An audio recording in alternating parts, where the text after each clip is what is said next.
हमारी तरफ से वैसे बहुत बहुत धन्यवाद बा सूरज वंशी जी। कार्यक्रम यार अकेले रहे लेकिन बहुत बहुत धन्यवाद बजोनी आप चली आया। हाँ तनी से सपोर्ट करे बदे चल के आए। हाँ तो उड़ के यहाँ का गाड़ी में बैठ के आए। आज 500 हमारी तरफ से ले लिखा जैसा ही बड़ी सुंदर महफिल बड़ी शानदार महफिल बैठी बा बड़ी ऐतिहासिक महफिल बा प्रतापगढ़ के महफिल बा। तो आप लोगों के कुछ आदेश हो रामायण से महाभारत से जैसे भी आदेश हो वैसे सुना दे नहीं तो फिर हम अपने इच्छा से विरहा सुनाए। एक बढ़िया से कोनो विरहा चाहिए जौने से गुरु जी चाहिए जवन गावा लेकिन बढ़िया से गावा। हाँ शुरू हो जाओ वाह।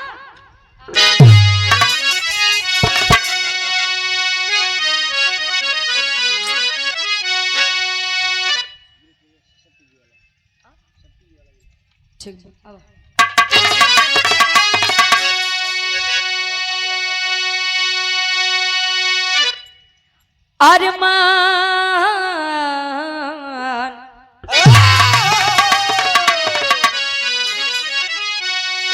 अरे अरमान दिल में बनते हैं लाखों कोटि कल्पना का देखो समावेश होता। अरे ढह जाते सभी हैं महल ख्वाब के कहे जब तक न ऊपर से आदेश होता। कर्म अनुरूप फल ही देते सभी को अरे रखते हैं जो कर्म का देखो लेखा जोखा।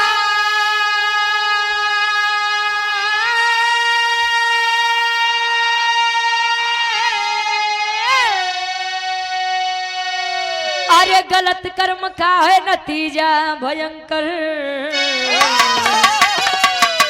मगर सत्य का फल देते अनोखा।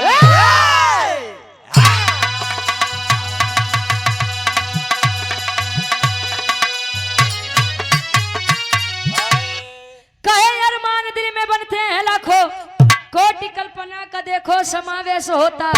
ढह जाते सभी हैं महल ख्वाब के अरे जब तक न ऊपर से आदेश होता।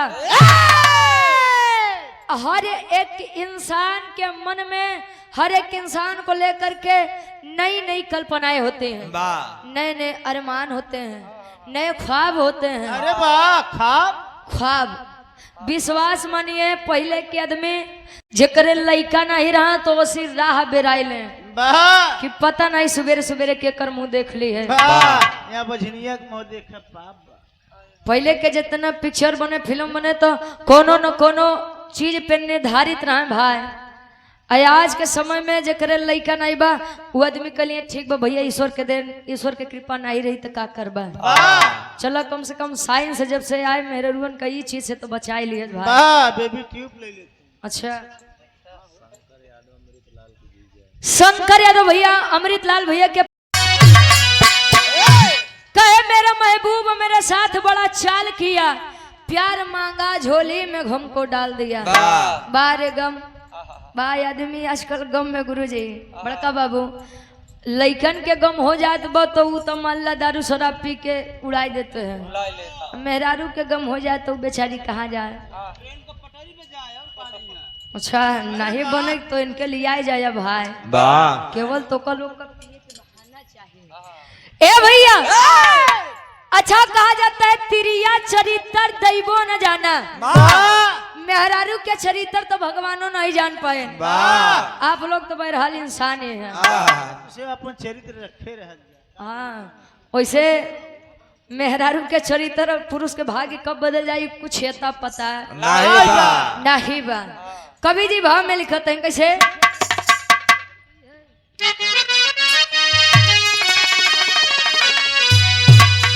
अरे समा जलती है समा जलती है परवान जला करते हैं, समा जलती है परवान जला करते हैं, समा जलती है परवान जला करते हैं, समा जलती है परवान जला करते हैं, समा जलती है परवान जला करते हैं, समा जलती है परवान जला करते हैं। अरे तो समा जलती है परवान जला करते हैं, दीवाने छुप छुप के आए भरा करते हैं, दीवाने छुप छुप के आए भरा करते हैं, दीवाने छुप छुप के आए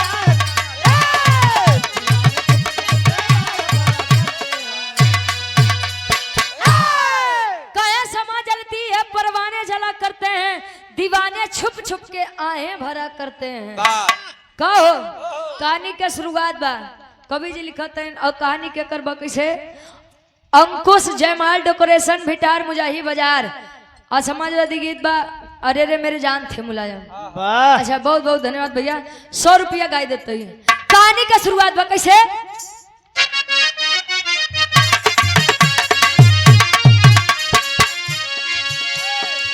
इंसानियत हो जिसमें सच्चा इंसान है,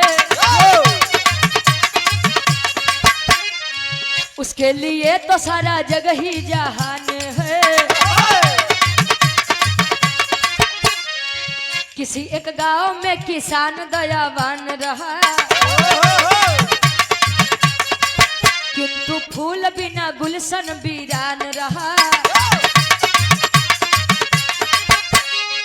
देवसी नारद का मृतलोक में प्रस्थान हुआ, देवसी नारद का मृतलोक में प्रस्थान हुआ। आए किसान घर रथ चिर समान, आए किसान घर रथ समान हुआ, आए किसान घर रथ समान, आए किसान घर रथ समान हुआ, आए किसान घर रथ समान हुआ, आए किसान घर रथ समान हुआ, आए किसान घर रथ समान हुआ।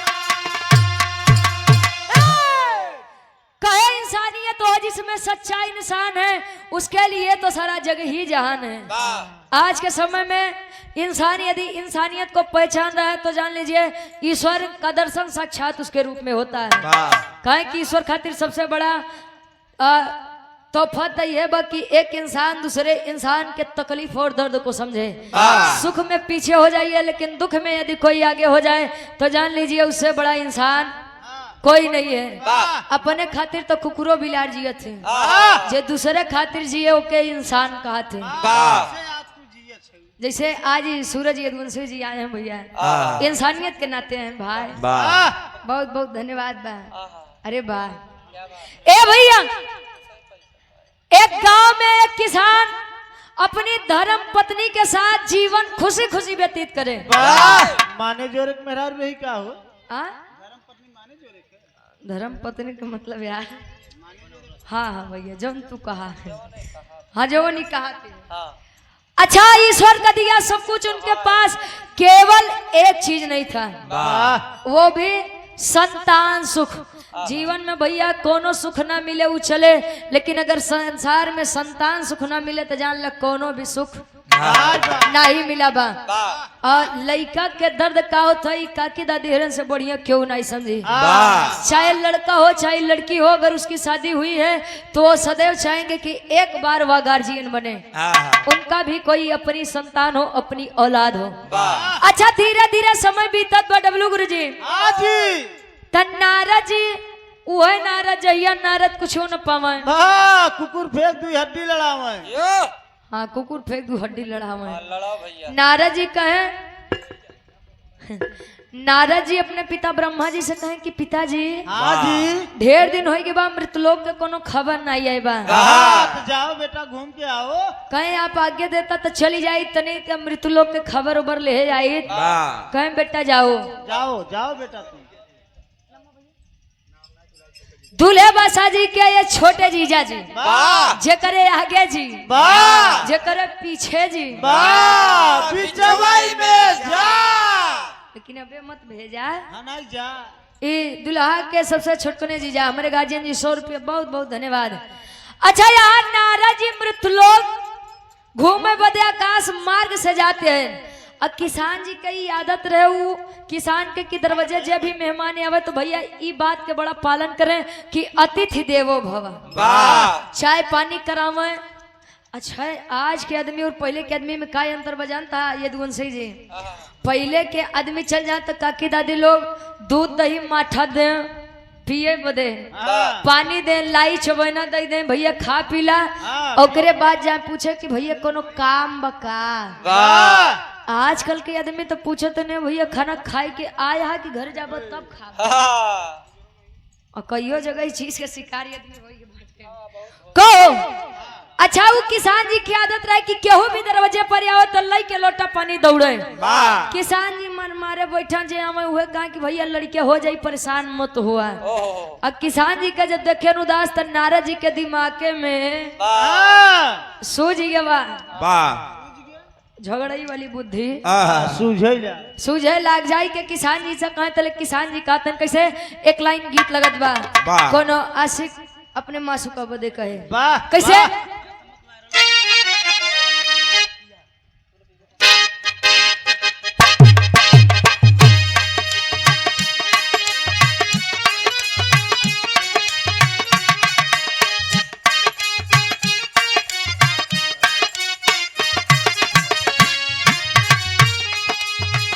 पहले के समय में छानी और छप्पर के घर बनत रहा। अरे वाह। आज के आदमी कहिए भैया हमका कच्चा घर बड़ा पसंद रहा है। अब कच्चा घर क्यों बनाई नहीं पाई को इतनी मोट मोट दीवार केवल माटी से। आजकल तो ये 4 इंच और 6 इंच वाली दीवार बड़ा वायरल बा। को लइकवा कहे कैसे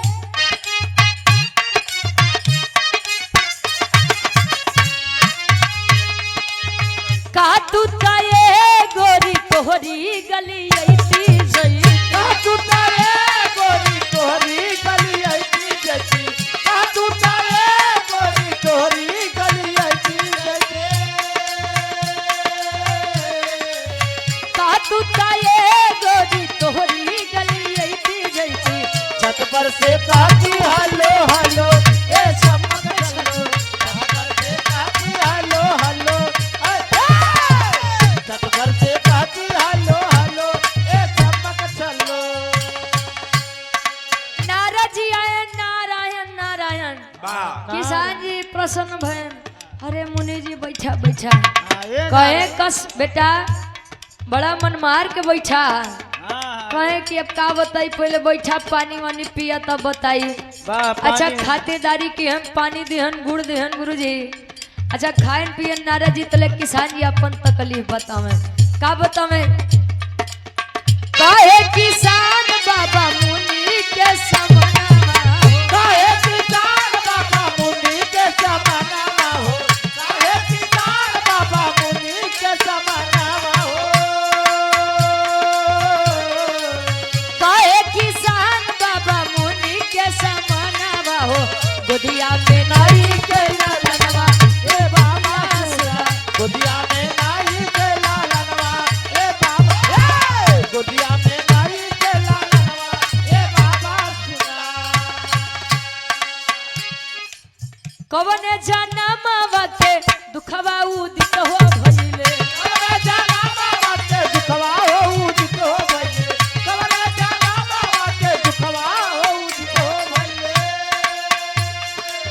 रूठे विधाता दया तनिको न कइले रूठे विधाता दया तनिको न कइले हो रूठे विधाता दया तनिको न कइले हो। और सम्मानित गार्जियन जी चंपा पत्नी लालमणि यादव जी हमारे गार्जियन जी के द्वारा 100 रुपया बहुत बहुत धन्यवाद आशीर्वाद के चारे की हम अपनी कला में कामयाब रहे।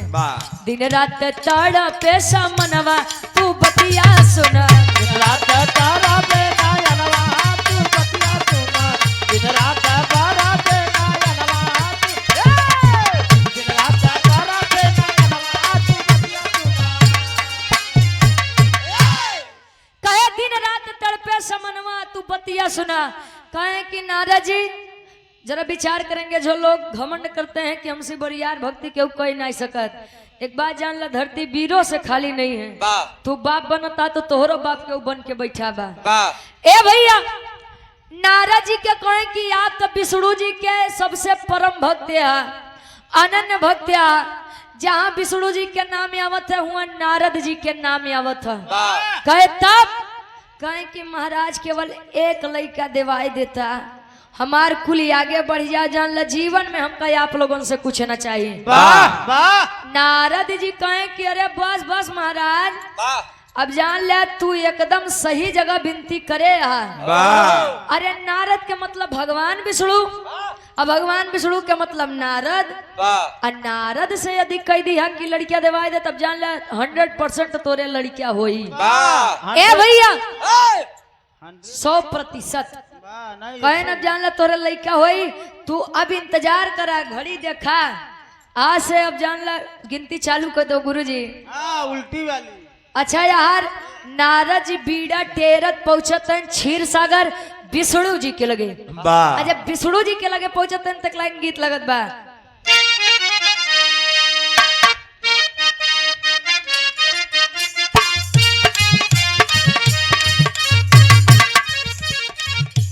लइकवा कहे दादा महेंद्र दादा देखे हुजूर कोनो लइकन के गलती देखे हुजूर कोनो लइकन के गलती ये मिजाज बनावे देखे हुजूर कोनो लइकन के गलती ये मिजाज बनावे देखे हुजूर देखे लइकन के गलती ये मिजाज बनावे। भीड़ाधारी विष्णु से जाके नारायण नारायण नारायण अरे बा बेटा नारद अरे बारे बाबू नारायण भीड़ाधारी विष्णु से जाके भीड़ाधारी विष्णु से जाके सारी बात बतावे ले भीड़ाधारी विष्णु से जाके सारी बात बतावे भीड़ाधारी सारी बात बतावे भीड़ाधारी विष्णु से जाके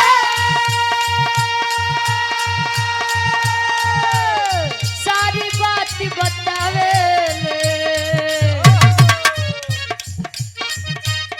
स्वामी देदा किसान के सुंदर ललनवा देदा किसान के सुंदर ललनवा अपन रज सुनावे ले जगत जान के सुंदर ललनवा आपन रज सुनावे जगत जान के सुंदर ललनवा आपन रज सुनावे। शुभम टेंट हाउस भिटार अमुआही बाजार से 100 रुपया बहुत बहुत धन्यवाद हो जाई भैया तार गनो परेशान मत हो तू तो टेंट वाले है तू कहाँ जाते है भाई तो हाथ खड़ा भाई काहे परेशान है ए भैया नारद जी पहुंचे कहे विष्णु जी हाँ विष्णु जी कुल खेला समझ गए कहन बोलो बेटा नारद हाँ कहन स्वामी भाई हम ऋतु लोग गए रहे हाँ तब बेटा कहन कि साहब हुआ एक किसान जी मिलन बड़ा बेचारू दुखी रहे कहन तब हाँ ललका कुर्ता वाले रहे का कहन बेचारा व्यक्तित्व का बड़ा धनी इंसान था वाह पहुंचे बढ़िया पानी वानी पियाए कहें तब कहें कि महाराज करे लगे सब कुछ बा एक चीज नहीं बा कहें का केनो करे एक संतान नहीं बा शैतान शैतान नहीं संतान कहे तब कहे कि महाराज अब आप तो जानते हैं कि संसार में हमसे बड़ा आपका क्यों भक्त है नहीं बा। वाह अब हम जल्दी जल्दी में वचन दे दी है कि परेशान न हो, विष्णु जी से तो एक लड़का दिया देव।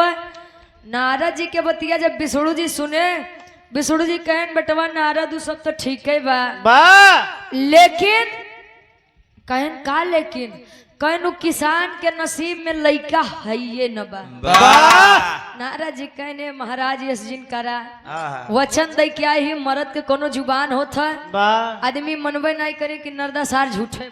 वाह और हमारे पप्पू भाई सीआरपीएफ कैंप के जवान जो कि छीड़ा अमेठी में कार्यरत हैं और जौनपुर के निवासी हैं। ये गार्जियन जी के द्वारा 100 रुपया बहुत बहुत धन्यवाद आशीर्वाद के चारे के बच्चे अपनी कला में कामयाब रहे। वाह काव्या यादव ये हमारी छोटी बहन है, 51 रुपया ईश्वर की कृपा आपके ऊपर लगे, बहुत बहुत धन्यवाद। नारद जी इतनी बतिया अपन विचार करते हैं महाराज यस जिन करा, अरे विष्णु जी यस जिन करा वाह बड़ी बदनामी हो जाई हमारी। वाह विष्णु जी कहन कि बेटा नारद अब कुछ दिन वहां पर जाना ही मत, वाह ना ही तू जाबा ना ही उ याद करी, का मतलब बा। अच्छा अब क्षीर सागर के बाद त्यारे छोड़ दा, विचार कर यहाँ विष्णु जी कहन कि ओकरे किस्मत में लइका है ये न बा। क्षीर सागर के बाद क्षीर सागर में छोड़ा यार, मृतलोक में किसान जी अंदर बैठा है। अतलक किसान जी के दुआरे एक जोगी अलख जगावत बा। वाह कैसे खाटी इलाहाबादी तर्ज लगत बा।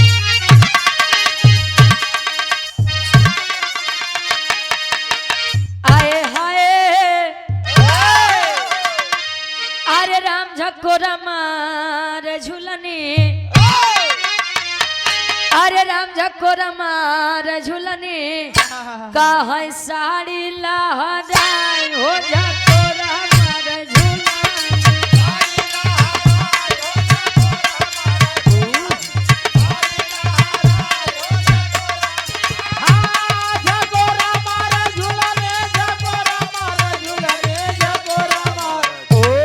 साड़ी लहराई हो झक्को रमार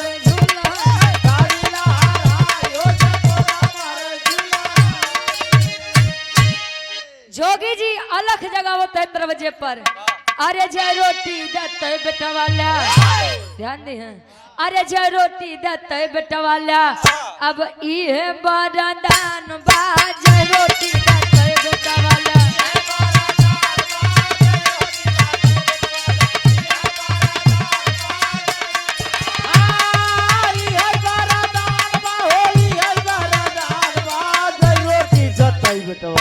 ये बरदान बा जय रोटी देते बेटा वाला।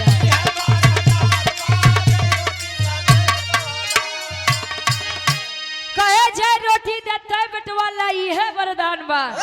अरे बाप रे बाप, किसान जी अंदर रहे दौड़त भागत ये से आए, बचा होते न अगर धोती खुल गए हो सूरज जी, वाह अगर उनकर धोती खुल गए हो तो बेचारू जान ला मुँह भले माटी खा लेते। वाह इतना तेज भागे लइकन के मुँह इतना तेज होते भैया। वाह अच्छा दौड़त भागत ध्यान कहने बाबा ए बाबा, हाँ बोल बेटा। अरे बाबा का कहा? वाह जवान सुना बेटा वही का। अरे बाबा हम सुनबे नहीं भे। वाह जय रोटी देते बेटा वाले। बाबा फिर से कहते नहीं, एकदम फिर से कहो तो कैसे मुनि जी कहा है?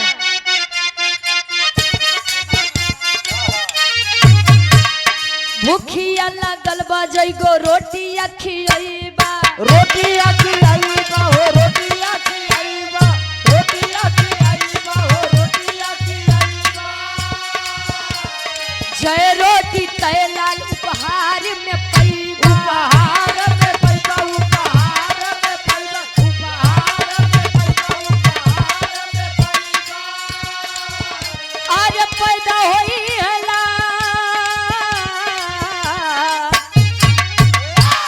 पैदा होई है लाल बनल बीबी के विधान बा जय रोटी दतो। ओए हो ई है बड़ा दान बा जय रोटी दतो।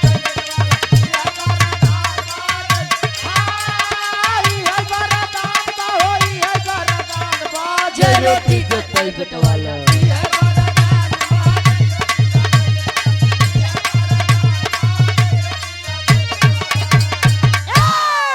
कहे भूखिया लगल बस एगो रोटिया खियबा आ जय रोटी तय लाल उपहार में पैबा बारे पुत्र के मोह चल देन किसान जी दौड़त दौड़त घरे गए तो देखे न तर ऊपरिए 7 रोटी रखी रहे वाह तरु परिए 7 वाह अब रोटी तो तरिया ऊपर रखा जाए तबे खियार खिवार तो फेंका ना जाए वाह अच्छा जैसे 7 रोटी लेके निकले तले मलकिन पीछे से कुर्ता पकड़ लिए वाह रजऊ हो कहा ये लड़का के चक्कर में मारे आधी संपत्ति लुटाई दी है वाह अबे तोहार दिमाग नहीं खुला हाँ, बुद्धि तोहार नहीं खुली हाँ पूरा माइंड हाफ हो गया है तू माइंड हाफ के मतलब तोहार कुल चूड़ी ढील हो गया अरे पागलों के हाफ माइंड कहा थी कहे के कम पगलाई गया हाँ हाँ कुल ऐसा दाने करे तो लड़का हो वही करी करम जिन के हम फुकौनु तू अब यार किसान जी कह रहे तय चुप रहो लगत है मेहरारू वाली बुद्धि लगावे अब ये का नहीं उठराई मारे दे हो सकत है के जाने नहीं के का नाम सही हो जाए कहे लेके जातो हा तो 7 रोटी लेके जाते हैं अरे चुप रहबे रे ता हट ए भैया अच्छा रोटी लेके पहुंचन किसान जी क्या रोटियां जब जोगी महाराज खाए आशीर्वाद दिया कि बेटा इंतजार करो सबर के फल बड़ा मीठ होता कहो अच्छा धीरे धीरे समय बीता किसान जी के धर्म पत्नी गर्भवती भई वाह गर्भवती तू नहीं जानता मतलब मंजीत भैया हाँ ठीक बा अच्छा जब वो किसान जी के मेहरारू गर्भवती भई आ धीरे धीरे समय बीतत बा वाह हो तो काट टेरी के भाव कवि जी लिखत हैं।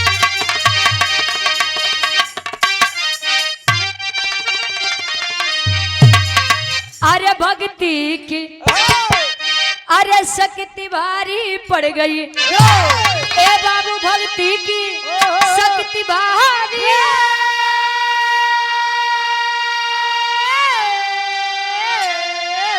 अरे भक्ति की शक्ति भारी पड़ गई भैले 7 लाली महाकुठी फुलवारी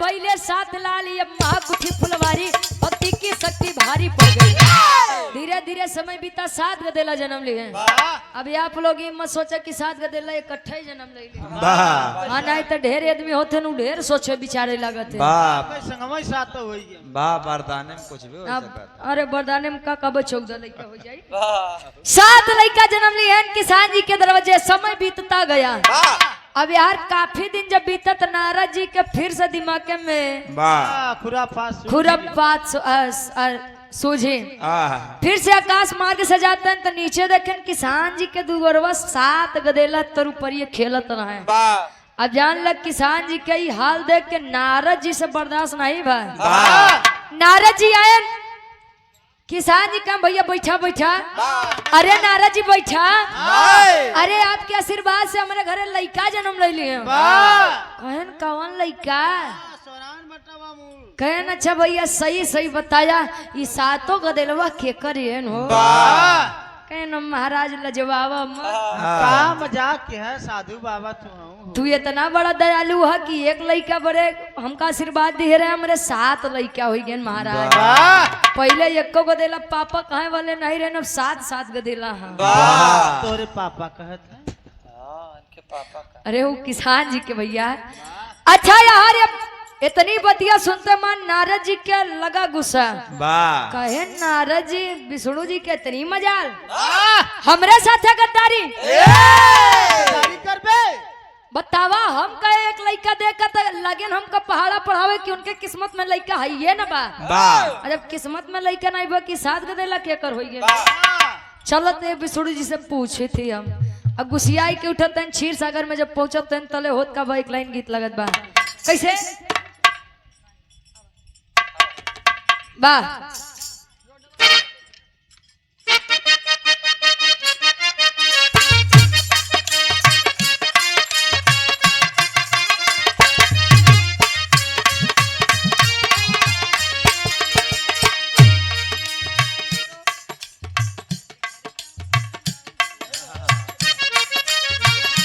दादा ही तो तहार वाली लग गए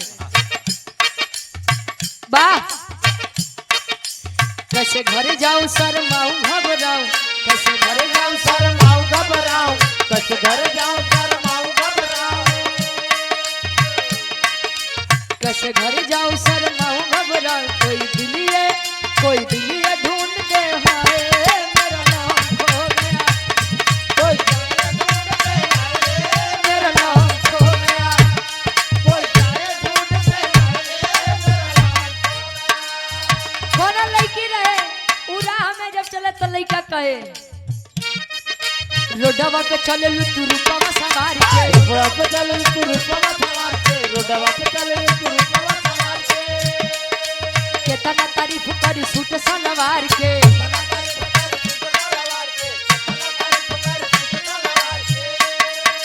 दिलवा में आग लगाए तेरा लाल दुपट्टा, दिलवा में आग लगाए तेरा लाल दुपट्टा, दिलवा में आग लगाए,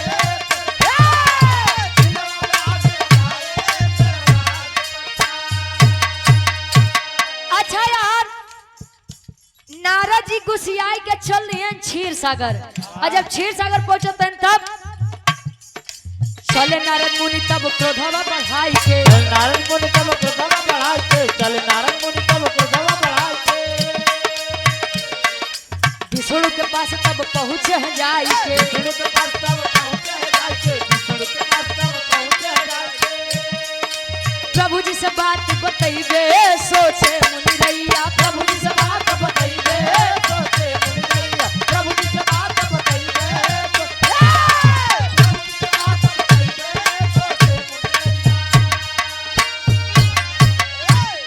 विष्णु जी जब पहुंचे गुस्सियाई के कहे कि ये विष्णु जी समझ गए नारद आवत मृत्युलोक से, आ विष्णु जी लगे खेला करने लगा हिले कांपे, अरे बेटा नारद, अरे बेटा कैसे हिया कहे कि केस महाराज हिलत कांपते है, मलेरिया पकड़े बा मलेरिया पकड़ लिए बा।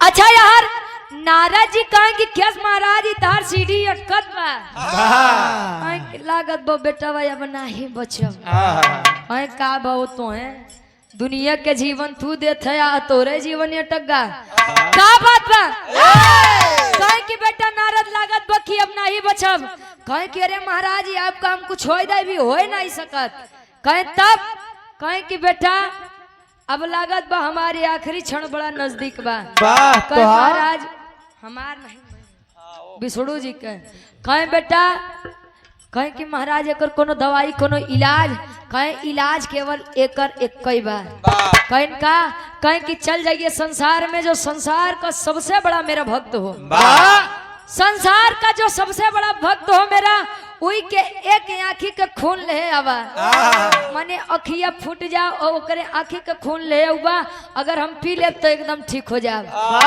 नारद जी कहें कि बस इतनी छोट मोट बात, इतनी बड़ी दुनिया बटे और इतनी बड़ी दुनिया में तो काठ ही तो हर सच्चा भगत तो मिलिए जाइ, हाँ लिए ने एक हाथ में कटारे, हाँ एक हाथ में कटोरा, चाकू और कटोरी लेके चल दी है मृत्युलोक।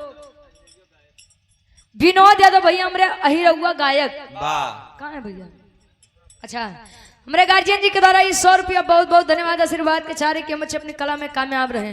वैसे गुरु जी एक काम तो बड़ा बढ़िया बा, एक जने बाबा पिछुआ यहाँ सूरज यदुवंशी के सुबेरे से, हाँ अब भाई उनका गवाह दिया भाई, हाँ वो नहीं के गवाह दिया यार, अहिरहुआ वाले बाबू से हम आज अहिरहुआ सुन ली बाबा, हाँ ताकि देखा गवैया हम दोनों जने तो रोज गाते बड़ा सौभाग्य हो जाए।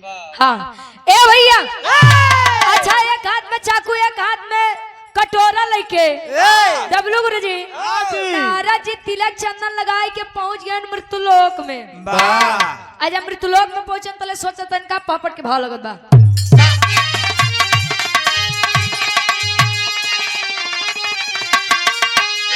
अरे सोच रहे देवर श्री गौर बढ़ाई अपने मनवा में, अरे सोच रहे देवर श्री गौर बढ़ाई अपने मनवा में, कहा नेत्र के लहू मिल पाई अपने मनवा में, भारत का लहू भारत का लहू मिल पाई अपने मनवा, भारत का लहू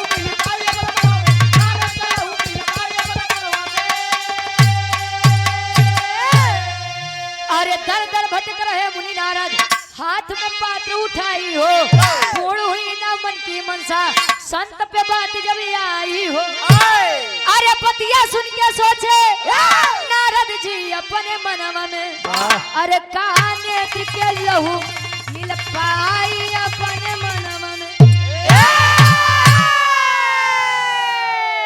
नारद जी चाकू कटोरा लेके पहुंचे जेके तिलक चंदन देखे तनी से लगाए ए भैया नारद जी के भक्त है विष्णु जी के भक्त कहना रे पूछा मत जल विष्णु जी के हम एक लोटा जल नहीं चढ़ाई दे तब तक अन्य नहीं ग्रहण करी तब तक हम खुद अन्य और जल नहीं ग्रहण करी कहे कि पक्का बताए कि विष्णु जी के भक्त है ना कहे हाँ कहे ने काम करा विष्णु जी बीमार है कहे तब कहे कि नेत्र के खून ले के आवाज ये सबसे बड़ा भक्त हो और वो अगर पी ले तो ठीक हो जाए तो लावा महाराज तनो बड़ा नहीं भक्ति है कि अपना काना हो जाए वो सही हो हम अपने मेहरारू के एक लोग तो मनसेधु वही भाई एक आंख नारद विष्णु जी के दे दे तो हमारे मेहरारू हमारे लड़के का देला कौने डारी लगी है एक काम करा हम आज से तिलक चंदन पोछ पाछ देते ही विष्णु जी कहे आज के बाद दिखाए जिन पर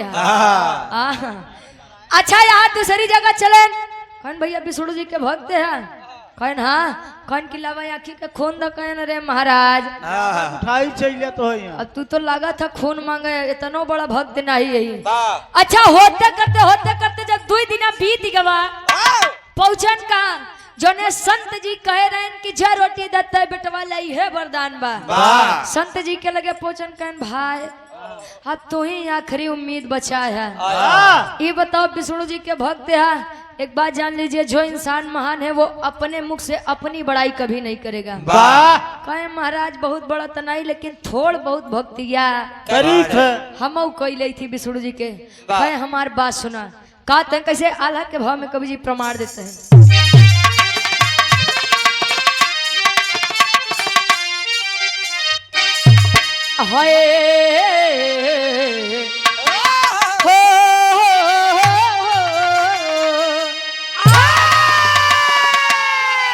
अरे निर्धन के मिले जैसे ज्ञान के गठरिया बाबू मनवा के मनसा सब गईल बापूरा सुर नार मुनि करते जे कर भजनिया बाबू संकट में फंसे दुनिया के पालनहार चाकू उठा के अपने अखिया में मरले बा जो भी गए चाकू बड़े खूनावा के धार संत जी को नारद जी बात बताएं कि विष्णु जी की तबीयत खराब है उन्हें रक्त चाहिए इतनी बतिया सुनते मान संत जी कहें कि अरे महाराज ये नाश्वर शरीर वैसे भी किसी कार्य का नहीं है अगर ये शरीर हमारे स्वामी के काम में आ जाए तो जान ला हमसे बड़ा किस्मत वाला उठाए चाकू मारे ने आँखी में रक्त जब बाहर लाग तो नारद जी कटोरा आगे कही दिए खून लेते है ना सोचते है ना अब तो नारद जी विष्णु जी से पूछा हम कहे बेटवा दे बरे तो ना ही कहा जबकि दिनों रात हम नारायण नारायण गावते हैं नारायण नारायण नारायण जब अरे रुक जाओ जब ओकरे किस्मत में लेकर आवे भना तू साथ गदेला केकर भय अब विष्णु जी के बात ही सुन के सोच के विचार करके लई के खून निकलते हैं आज जब विष्णु जी के लगे से तनी दूरी रहे तले विष्णु जी देख के मुस्कुराए दिहन कहे न रे वाह वाह नारद वाह जब खून की खुशबू से मेरे प्रभु ठीक हो गए एक ही अगर पी ली है तो एकदम ही अमर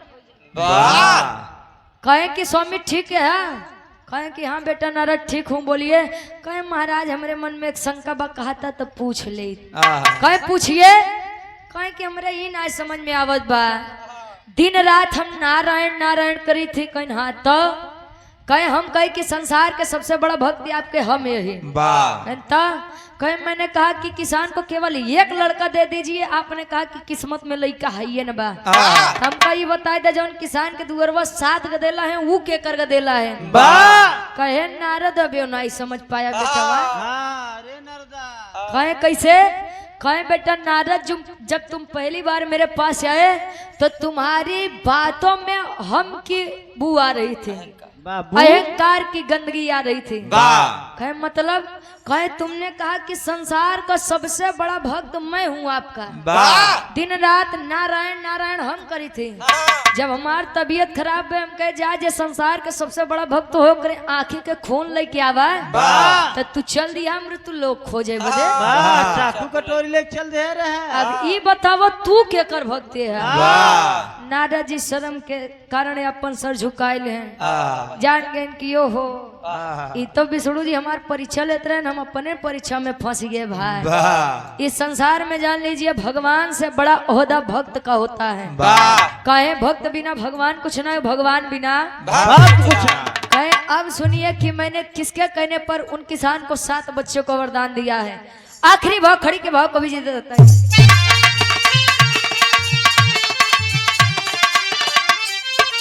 अरे भगवान विष्णु हंस के करे अरे पयनवा नारद जी तो हमसे बड़ा बाटे भक्त के या सनवा नारद जी।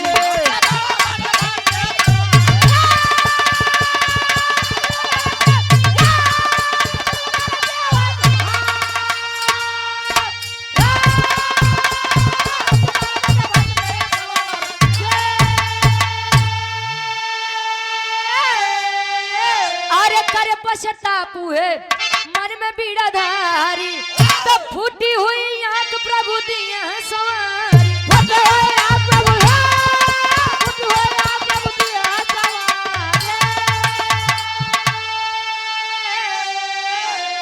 अरे खुल गई तब ज्ञान के नयन नारद जी हमसे बड़ा बाटे भक्त के असनवना। कहे हमसे बड़ा बाटे भक्त के असनवा नारद जी जो संत बिना सोचे और समझे अपने नेत्र का विचार ना किए कि मेरी एक आंख नहीं रहेगी तो मैं ये संसार कैसे देखूंगा। बिना सोचते विचारते निस्वार्थ होकर के उन्होंने रक्त के लिए अपनी आंखों को न्यौछावर कर दिया।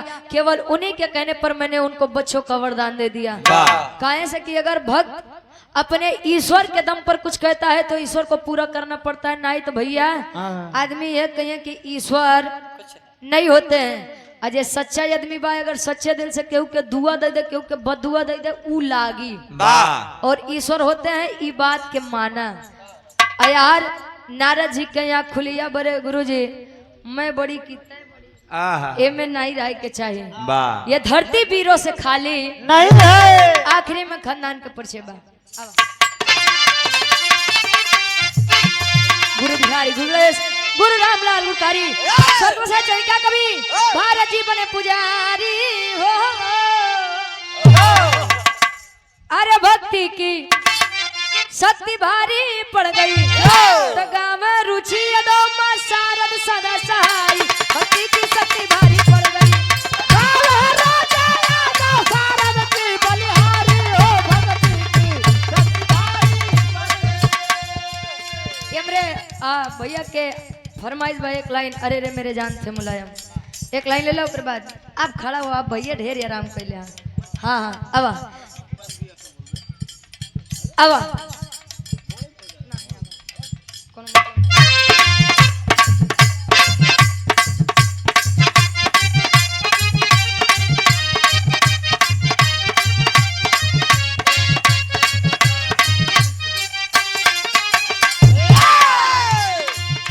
अरे रे मेरे जान थे मुलायम